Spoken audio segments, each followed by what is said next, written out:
तो गाइस आज के इस वीडियो में बात करने वाले हैं कि बिना किसी इनकम प्रूफ का ग्रो एप्लीकेशन में फ्यूचर एंड ऑप्शन ट्रेडिंग कैसे एक्टिवेट करेंगे। अगर आपके पास लास्ट 6 मंथ का बैंक स्टेटमेंट नहीं है, अगर आपके पास पासबुक नहीं है, अगर आपके पास सैलरी स्लिप नहीं है, कहीं पर जॉब नहीं करते हैं, तो भी बिना इन डॉक्यूमेंट्स के भी ग्रो एप्लीकेशन में एफएनओ एक्टिवेट कर सकते हैं। बेसिकली हमारे बहुत सारे भाई लोग का ये कमेंट आ रहा है कि भैया अभी तक मेरा एप्लीकेशन यानी कि एफएनओ एक्टिवेट नहीं हुआ। कुछ लोग बोल रहे हैं कि मेरा रिजेक्ट हो गया, कुछ लोग बोल रहे हैं कि मेरा पेंडिंग में पड़ा हुआ है। तो अगर इससे रिलेटेड आपके पास प्रॉब्लम है तो आप लोग इस वीडियो को बिना स्किप किए पूरा देखिएगा, जिससे कि आप लोगों को सही और सटीक जानकारी मिल सके। बेसिकली हमारे बहुत सारे भाई लोगों का अभी तक ग्रो एप्लीकेशन में एफएनओ पेंडिंग में पड़ा हुआ है। तो बेसिकली पेंडिंग में देखिए कोई भी डॉक्यूमेंट तब जाता है जब आपका डॉक्यूमेंट का जो वेरिफिकेशन है वो कंप्लीट ना हो पाया हो। ठीक है, जब तक कंप्लीट नहीं होगा तब तक आपका जो है कि पेंडिंग में ही रहेगा। लेकिन इन केस अगर जो है कि वेरिफिकेशन में गलत डॉक्यूमेंट पाया गया, किसी भी तरह का जो है कि एडिटेड पाया गया, तो ऐसे केस में आपका जो एफएनओ एक्टिवेशन का जो रिक्वेस्ट है उसे रिजेक्ट कर दिया जाता है। अब यहाँ पर बेसिकली बात करते हैं कि आप लोगों को कैसे डॉक्यूमेंट अपलोड करना होगा, कौन से डॉक्यूमेंट जो है कि लगेंगे जिससे कि आपका एफएनओ एक्टिवेट हो जाए। हमारे बहुत सारे भाई लोग ये भी कमेंट कर रहे हैं कि भैया मैंने लास्ट 6 मंथ का जो है कि स्टेटमेंट अपलोड किया है, लेकिन इसके बावजूद भी मेरा रिजेक्ट हो गया। तो मैं आप लोग को एक चीज़ बता दूं कि देखिए अगर आप अपने बैंक का लास्ट 6 मंथ का स्टेटमेंट अगर अपलोड करते हैं तो पहला कंडीशन ये है कि आप लोग फोन पे गूगल पे से स्टेटमेंट डाउनलोड करके अपलोड करेंगे तो वो काम नहीं करेगा।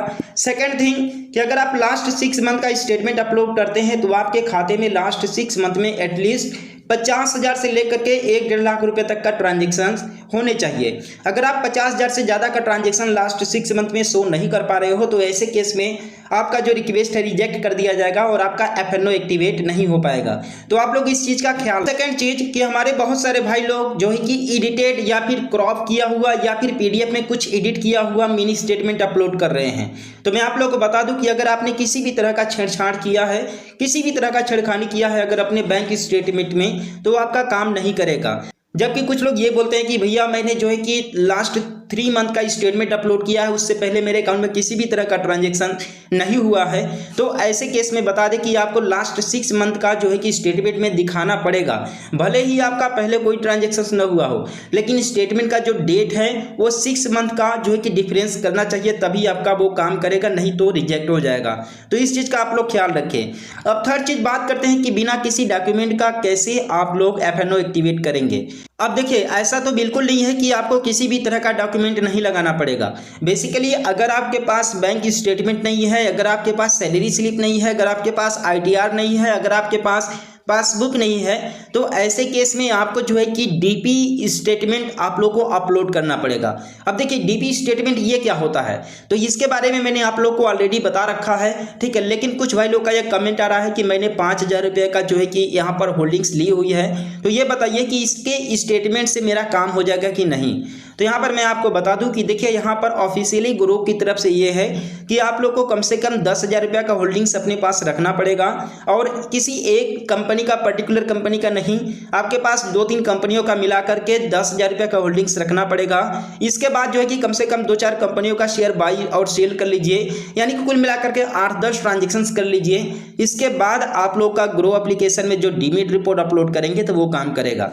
अब डीमेट रिपोर्ट कैसे आप लोग को डाउनलोड करना है, सिंपली आप लोगों को यहाँ पर जो आपका अकाउंट सेक्शन दिया गया है, अकाउंट सेक्शन पर क्लिक करेंगे प्रोफाइल पर। इसके बाद आप लोग यहाँ पर देख सकते हैं कि आप लोग के सामने कुछ इस तरीके से जो है कि रिपोर्ट का सेक्शन दिख जाता है। रिपोर्ट पर सिंपली क्लिक करेंगे और यहाँ पर सबसे नीचे आप यहाँ पर देख सकते हैं कि आपके सामने यहाँ पर डीमेट रिपोर्ट का एक ऑप्शन मिल जाता है। ठीक है, सिंपली यहाँ पर डीमेट रिपोर्ट पर क्लिक करेंगे और यहाँ से पीडीएफ जो है कि अपलोड कर लेंगे। ठीक है, यहाँ पर जैसे करेंगे तो डाउनलोड जो है कि डाउनलोड पर जैसे ही क्लिक करेंगे तो आपका यहाँ से डीपी स्टेटमेंट डाउनलोड हो जाएगा, और डीपी स्टेटमेंट डाउनलोड होते ही जब आप इसे अपलोड करेंगे तो ये काम कर जाएगा।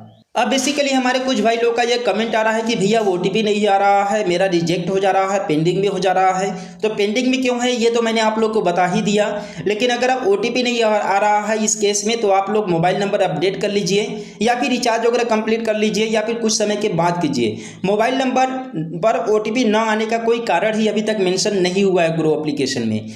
तो आई होप कि इस वीडियो के माध्यम से आप लोग को जानकारी मिला होगा। तो चैनल को सब्सक्राइब कर देना, वीडियो को लाइक कर देना। मिलते हैं फिर किसी नेक्स्ट वीडियो में एक नए अपडेट के साथ।